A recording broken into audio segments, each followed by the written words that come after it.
сховались? Теперь не сховаетесь. Под землей найдут и достанут. Elem Klimov's 1985 film Come and See is not so much a depiction as it is a time capsule. The film takes place in 1943 in modern-day Belarus during the Nazi-led German occupation of the Soviet Union. The film follows Fliora, a teenage recruit to the Belarusian resistance who quickly finds himself thrust into the dark heart of the Second World War. Come and See draws from the lives and experiences of its authors and the cultural conflict at the time to pull the audience into this period. And there are a number of ways in which these influences can be observed within the film itself. Widely considered one of the greatest war films of all time, Come and See is often praised most for its realism and accuracy. The film not only gathers its story from true events, but true lives, none more than the lives of its authors. Writer-director Elem Klimov and his co-writer Ales Adamovich constructed Come and See both from their own experiences during the German occupation and those of millions of Belarusians. Born in 1933 in Stalingrad, Elem Klimov experienced many of the horrors and tragedies of war throughout his young life. In a 2001 interview, Klimov describes his vivid recollections of the siege of Stalingrad almost 60 years later. He recalls fleeing with his mother and brother through the Ural Mountains and looking back and seeing the entire city on fire. Вот поэтому дело в том, что у меня остались очень сильные детские впечатления от этого времени, от этого ада. This burden would become one of Klimov's major reasons for creating Come and See. He knew that he had to make a film about the war, that he had to show what it was really like. He wanted to instill the apocalyptic feelings he experienced within the film. Despite making several films before Come and See, some of which focused on themes of war, Klimov felt that he had not quite been able to capture these feelings. He mentions his 1981 film Agony, which, despite being a good production, with good crew, actors and source material, left him unsatisfied. He felt as though he was unable to convey the extremely complex emotions that he felt. However, Klimov would experience new inspiration after coming across Ales Adamovich's 1976 novel Katyn, which describes the tyranny inflicted upon the Belarusian people during the Nazi occupation. A former Soviet partisan, Adamovich combines his own experiences with those of other Belarusians impacted by the war, creating a fictional retelling of true events, including the massacre and burning of the village of Katyn in 1943 by the Nazis, from which the novel derives its name. Eventually, Klimov and Adamovich would become acquainted and work together to co-write Come and See. While the film was not designed to be an adaptation of Adamovich's novel, Klimov stated that they did try to follow the chemistry of the book, even adopting some specific features of it, such as its protagonist, Fliora, and some of the things he encounters. One of the major themes of the film is the impact of war on children, and how it is capable of destroying a child's innocence. And while there are a number of ways in which the experiences of Klimov and Adamovich appear throughout the film, this is perhaps the greatest example of a combination of the two, both having experienced the war as boys. The film's protagonist, Fliora, portrayed by Alexei Kravchenko, is used to illustrate the power of war to eliminate childhood through its many horrors. At its core, Come and See is the story of a boy losing his innocence, or rather, having that innocence taken from him. Klimov and Adamovich knew that they wanted their lead to be a boy rather than an adult, to depict the war through the eyes of a child. Throughout the film, we witness the degradation of Fliora's innocence and childhood as he drifts from tragedy to tragedy. He begins with a steely-eyed ambition to join the partisans, blissfully unaware of what this actually means, and ignorant of the warnings from his mother and village elder. As the film continues and Fliora becomes more aware of the realities of war, the degradation of his innocence is shown through the degradation of his very appearance. At the beginning of the film, he appears as one might expect any young teenage boy to, with a smooth, unblemished, youthful face, often content and smiling. By the end, all of these features are gone, the extreme stress and fear wrinkling and marking his face, with greying hair and dim eyes surrounded by dark pools, affixed with a permanently mortified expression. At this point, he resembles more an old man than a boy, but one whose entire life and experiences have been condensed into just a few days.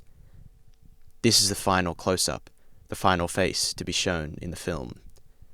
Fleur looking directly at the audience, connecting with them, as if to say, in the words of Klimov and Adamovich, that this is what happens when a child is forced to observe atrocities that even a sane adult wouldn't dare to conceive. And in this way, the film's authors reflect their pasts and experiences. In an essay on the film entitled Orphans of the Storm, Mark Lefanu says that, to a startling extent, the film is the record of the successive woes that are etched on the faces of these children, as the steps of their journey wrench them from the familiarity of home and take them further and further into the deep heart of darkness. Both Elem Klimov and Ales Adamovich have seen this heart of darkness. They know these realities of war better than any historian could ever hope to, and so they channel them into the medium of film, to invoke just a fraction of the emotions that shaped so much of their young lives. The use of their own experiences is the crux of Come and See's realism, this realism being simultaneously the film's most important and most terrifying feature.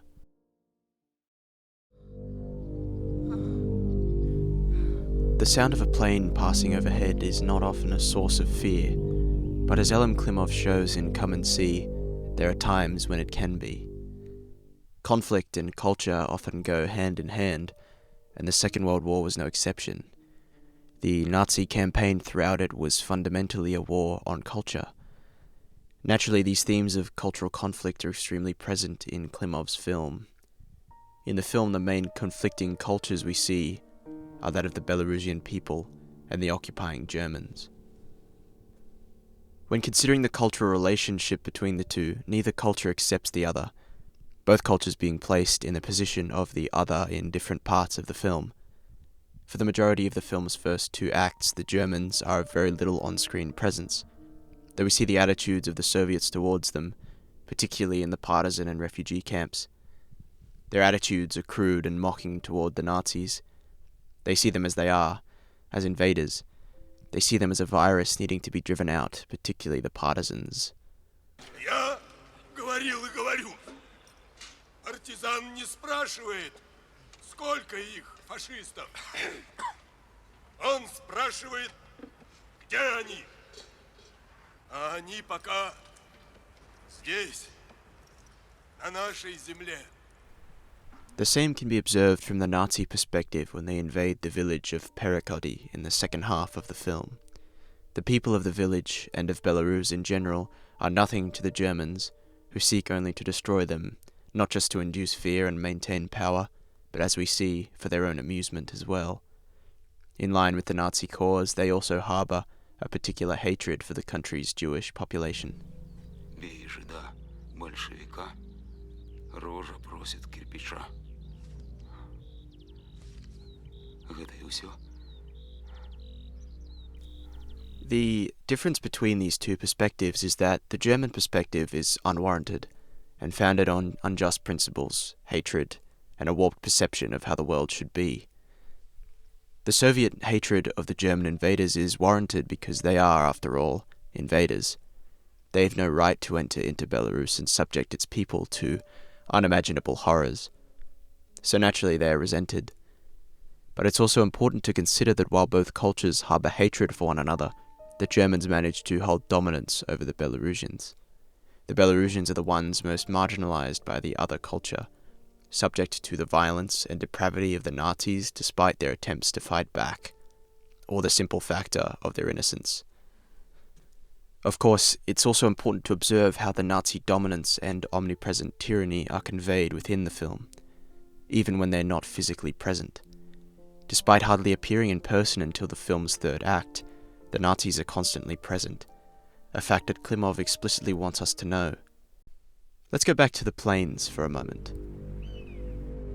О, лятаю уже. Висите. These planes appear at multiple stages throughout the film, always accompanied by this eerie drone announcing their presence. From the very beginning, they are specifically linked to the Nazis and their presence. This aerial shot accompanies the first appearance of a plane, overlaid with voices speaking and singing in German. These planes are cleverly placed throughout the film to illustrate the Nazi presence. They often appear at times where attack is imminent, taking place, or in some cases, when it has already happened. They work to remind both the characters and the audience that the Germans are always watching.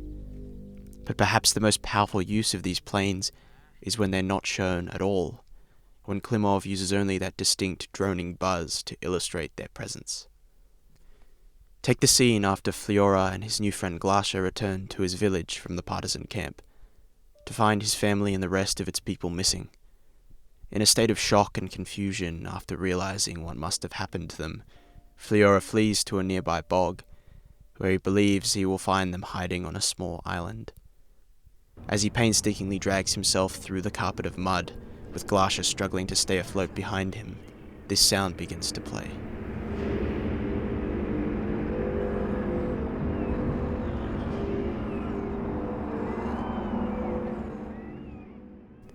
The familiar sound of the German plane melts seamlessly into the score of the film. This particular instance is important because the sound is used in an almost figurative manner. The plane is never shown in this scene. In fact, there may be no plane at all. The drone continues for almost 5 minutes, far longer than it would if a plane was actually passing overhead. This is one of the most subtle and important uses of the plane as a symbol of cultural dominance in Come and See. This is also not the only use of just the sound of the planes. Its use becomes particularly apparent upon a second watch. As we've seen, the plane represents the overbearing presence of the dominant Nazi culture, but in this scene it is taken to a much greater level, becoming explicitly symbolic. It informs the audience who is responsible for the invasion of Fliora's village without a single word. The sound itself is also a form of white noise, meaning our brains start to tune it out if we stop focusing on it. Perhaps in a similar way, the Belarusian people may become distracted and briefly forget that their country is occupied by Nazis, only to be starkly reminded when they finally appear. Come and See is a dark film, though this darkness is not without purpose or inspiration. It merely seeks to reflect a period in which the very depths of human evil were brought to the surface. Elem Klimov and Ales Adamovich rely on the experiences and emotions of their pasts to bring forth just an inkling of this darkness and place it on screen. Come and See is as much a title as it is an invitation to observe the truth of these real-life horrors. Its impact comes from both the influence of its authors and from its powerful depictions of opposing cultures. The events the film depicts are immensely important, though in some ways their importance cannot be explained to someone who has not experienced them. By depicting a fraction of that experience, the film allows us to gain some understanding. It allows us to come and see for ourselves.